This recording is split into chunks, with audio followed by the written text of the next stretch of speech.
Okay, let's be real for a second. Do you ever feel like you're just stuck on a productivity hamster wheel?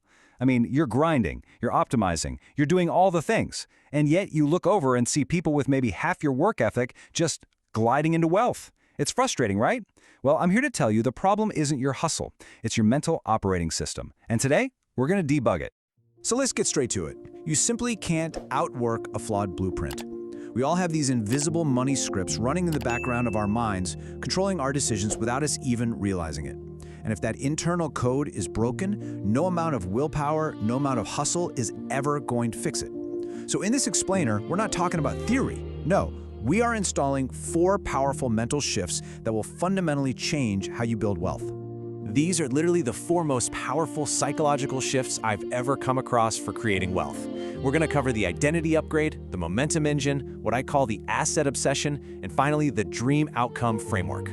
Look, these aren't just little tips and tricks. They are the mental cheat codes that unlock your financial potential. Let's start with the absolute foundation. First up, and honestly, this is the bedrock for everything else, is the identity upgrade. This is all about shifting your focus away from external actions and onto your internal identity. Why?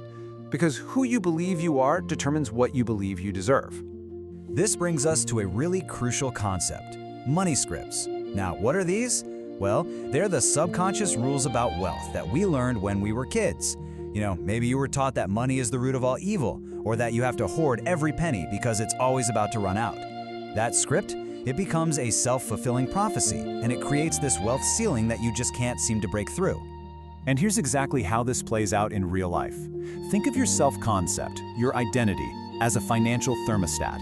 Let's say it's set to $50,000 a year. If a $200,000 opportunity lands in your lap, you will unconsciously sabotage it.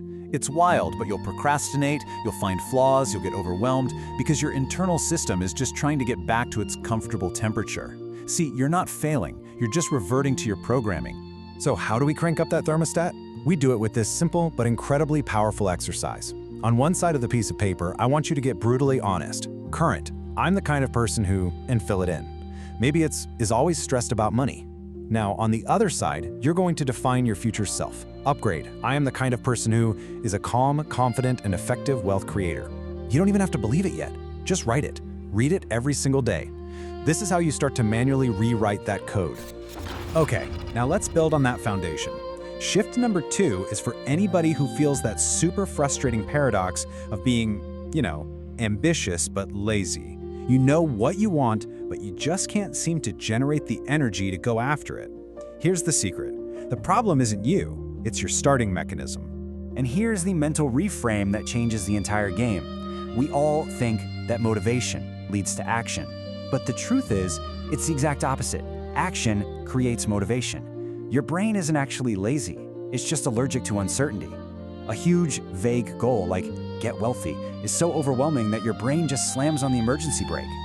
The solution is what I call the impossible to avoid micro-task.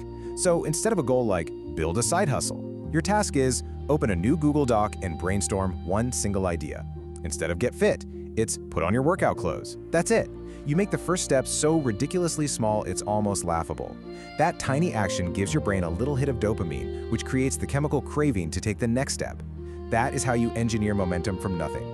And please, remember this. Consistency beats intensity, every single time. That tiny, ugly, inconsistent movement you take every single day is infinitely more powerful than waiting around for that one perfect burst of inspiration that might show up once a month. Slow progress still destroys standing still. Okay, this next shift, this is a huge one. This is the move from just thinking about income to becoming absolutely obsessed with assets. This is the fundamental difference in how wealthy people operate versus, well, everyone else. Let's be crystal clear on the difference here. Income is what you get when you trade your time for money. Think of your 9-to-5 job.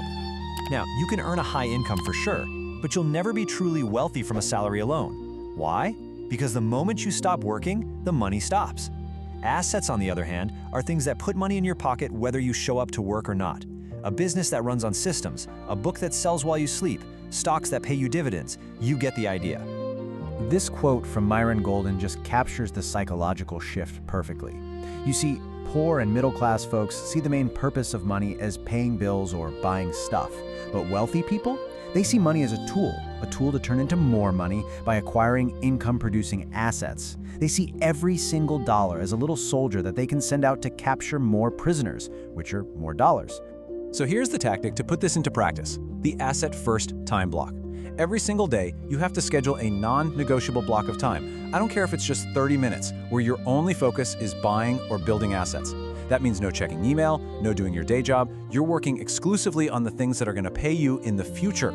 This is how you stop being an asset and start owning them. And that brings us to our final psychological shift. Because once you start building assets, you have to know how to communicate their value to the world. And this is all about selling the result, not the process. This is a classic marketing analogy for a reason, and it's so true. Nobody wakes up in the morning excited to go buy a drill. What they want is the hole in the wall. The drill is just the vehicle to get them there. In the exact same way, people don't buy your coaching calls or your gym membership or your financial plan. They are buying the outcome that those things promise to deliver. This reframing is a superpower, I'm telling you.